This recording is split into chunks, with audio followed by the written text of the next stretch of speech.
Добрый день, уважаемые зрители. Я Валерий Табаков, юрист, ведущий этого YouTube-канала.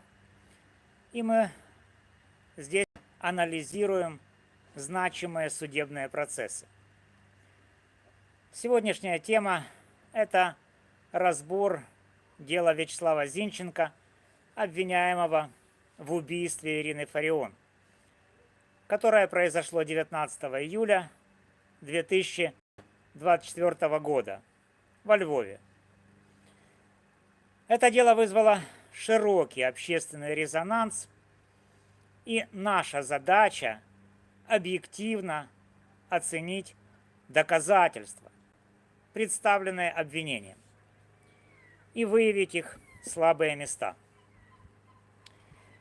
По версии следствия, Зинченко, замаскированный панамкой и очками, закрывающими значительную часть лица, в течение 10 дней находился во дворе дома по улице Масарика, 3, где проживала Ирина Фарион, готовясь к преступлению. А 19 июля совершил убийство с использованием огнестрельного оружия. Защита Зинченко категорически отрицает его присутствие во дворе и причастность к преступлению, настаивая, что он не имеет отношения ни к месту происшествия, ни к объектам, лавке и 2 стульям.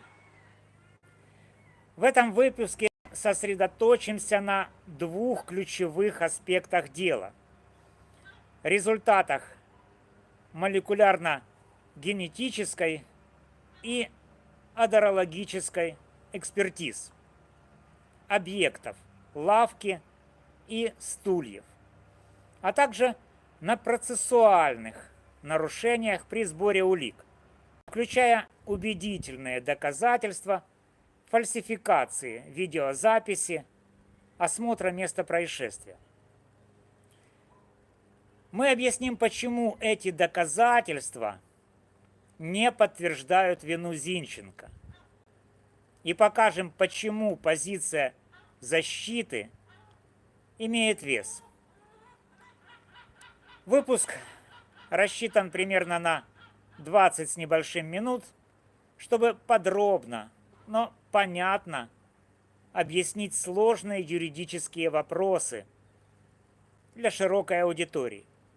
Присоединяйтесь к нам. Контекст дела. Обвинение утверждает, что Зинченко в течение 10 дней находился во дворе дома Фарион, используя лавку и стулья, а затем совершил убийство.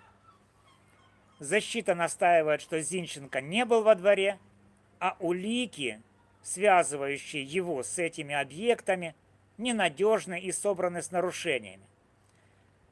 Разбор касается молекулярно-генетических и адерологических экспертиз, а также фактов, которые указывают на фальсификацию видеозаписи осмотра места происшествия. Центральный аргумент защиты заключается в том, что Вячеслав Зинченко не находился во дворе дома по улице Масарика, 3 и не контактировал с лавкой и стульями, которые фигурируют в деле. Обвинение, напротив, утверждает, что Зинченко в маскирующей одежде, панамке и очках в течение 10 дней использовал эти объекты, то есть лавку и стулья, готовясь к преступлению.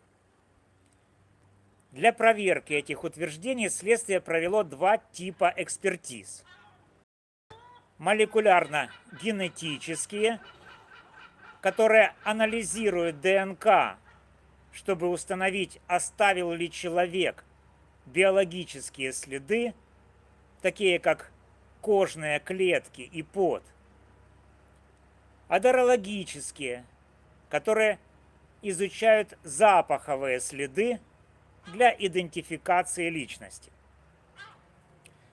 Наша задача – проанализировать результаты этих экспертиз и показать, почему они не подтверждают присутствие Зинченко во дворе.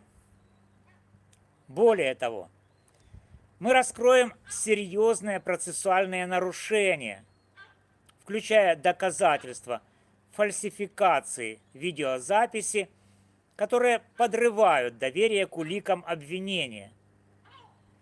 Начнем с молекулярно-генетических экспертиз, признанных наиболее надежным методом в криминалистике. Молекулярно-генетическая экспертиза – это наиболее объективный и признанный метод идентификации личности. ДНК, содержащаяся в клетках кожи, поте или других биологических следах, позволяет с высокой точностью определить, был ли человек на месте происшествия или не был. Если Зинченко, как утверждает обвинение, в течение 10 дней находился во дворе, используя лавку и стулья, его ДНК должна была остаться на этих объектах. Рассмотрим результаты. Стул номер 1. Смыв с сидения.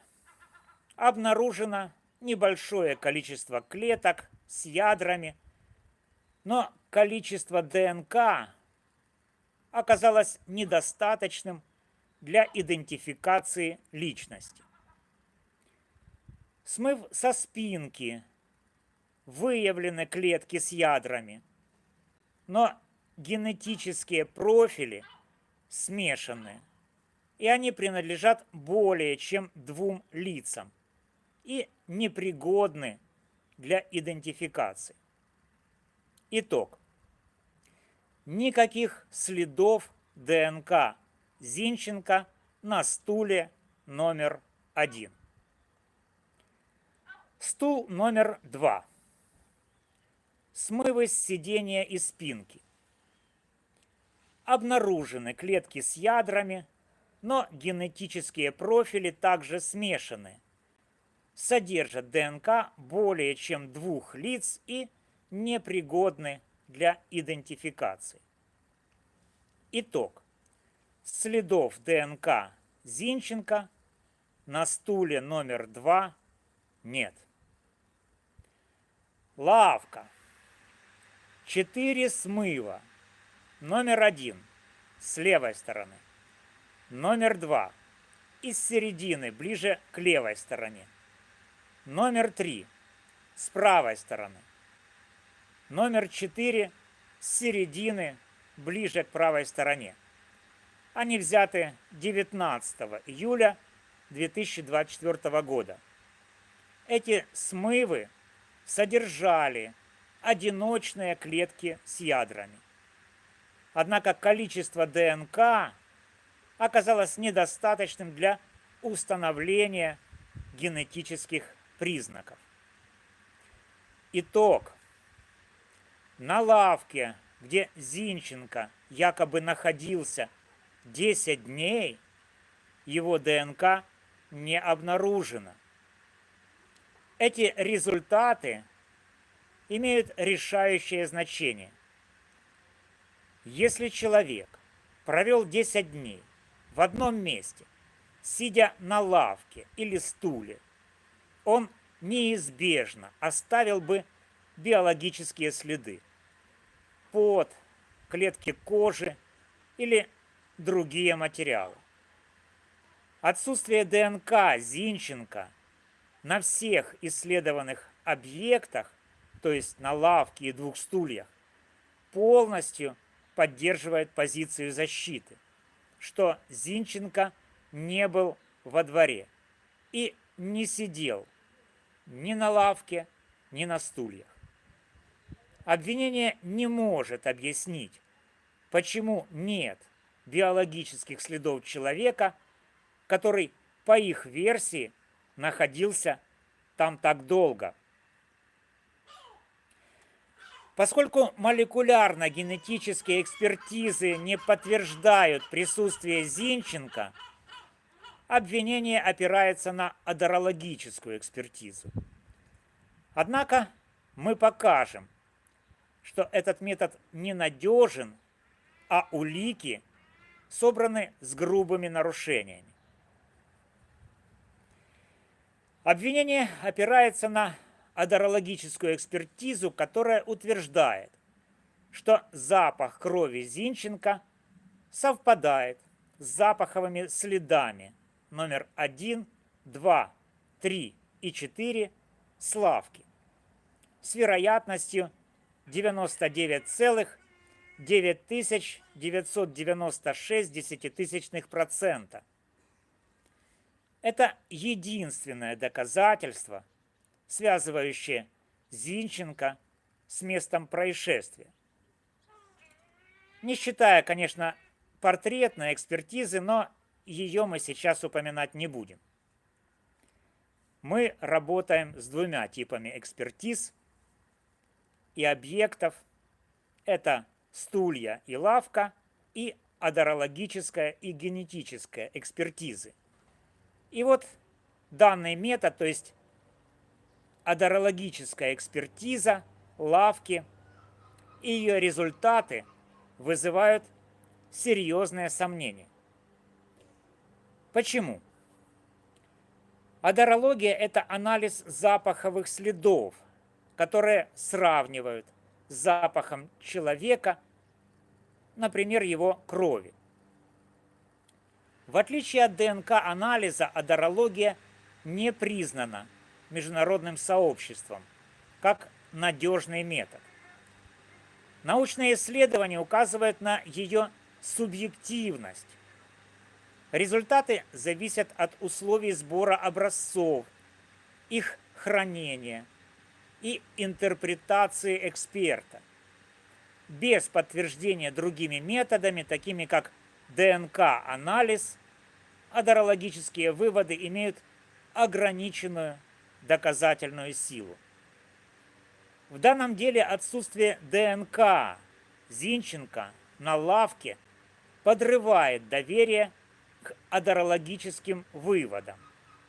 Если нет биологических следов, клеток кожи или пота, как можно утверждать, что запах принадлежит Зинченко? Это логическое противоречие. Лавка расположена во дворе. Во дворе множество людей. Запаховые следы могли быть загрязнены, принадлежать различным лицам, быть перенесены случайно или даже намеренно. Даже если запах Зинченко присутствовал бы, это никак не доказывает его причастность к преступлению. Кто-то мог случайно или намеренно произвести с образцами запахов и таким образом фальсифицировать экспертизу и ее результаты. Запаховые следы со стула номер 1. Это другой объект, это не лавка. Стул номер 1. Образцы запахов номер 5 и номер 6. Сиденья и спинки не совпали с запахом крови Зинченко.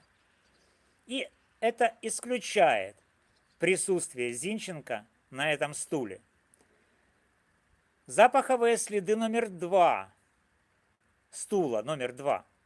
Образцы номер 7 и 8. Сиденья и спинки признаны непригодными для идентификации.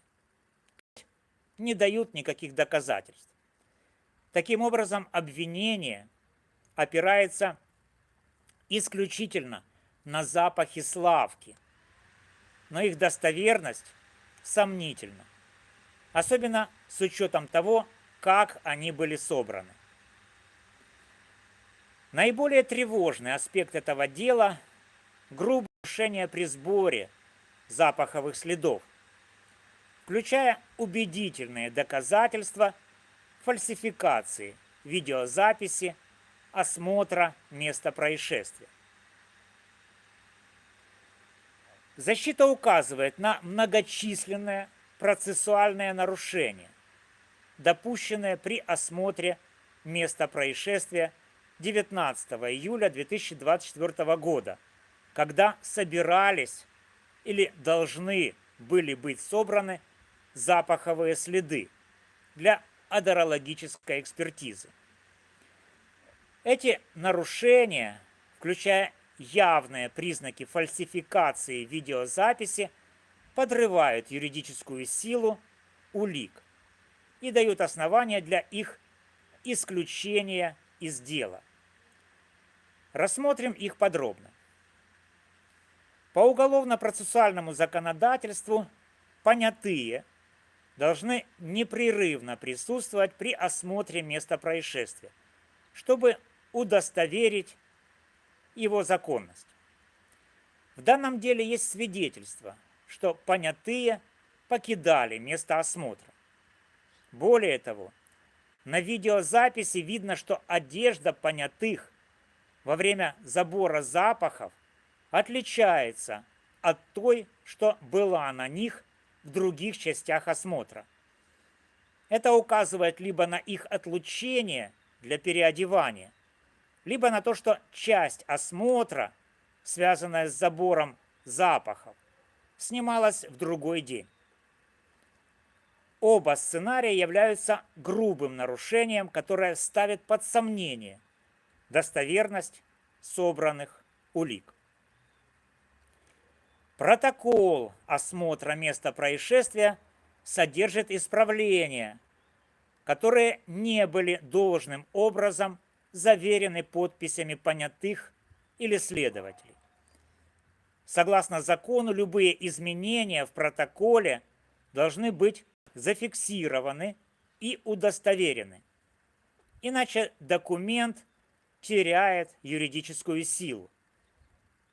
Это дает защите основание ходатайствовать о признании протокола недопустимым полностью или в какой-то его части. Следствие утверждает, что запаховые следы с лавки и стульев были собраны 19 июля 2024 года, в день убийства. Однако защита предоставила доказательства, что забор проводился 20 июля, то есть на следующий день. Задержка критична. Лавка находится в общественном месте, подверженном воздействию людей, погодных условий и других факторов. За сутки запаховые следы могли быть загрязнены или деградировать, что делает результаты одерологической экспертизы ненадежными. Наиболее вопиющее нарушение – доказательства фальсификации видеозаписи и осмотра места происшествия. Защита выявила два ключевых факта.